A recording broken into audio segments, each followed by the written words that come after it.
Ladies and gentlemen, look at that pour. Look at the deliciousness. This is the strawberry and cream daiquiri. Oh my goodness, this is gorgeous. Frozen strawberries.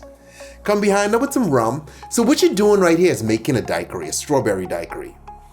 Okay, a little bit of peach schnapps. That's not in a typical daiquiri, but hey, this Tipsy Bartender, we add in stuff all the time. Some simple syrup, you'll find that in a regular daiquiri. And then some grenadine. Grenadine is a sweet, but it adds color. It helps you to get a richer red, you see? Beautiful. So that is our strawberry daiquiri. Now we got heavy cream, referred to often as heavy whipping cream, powdered sugar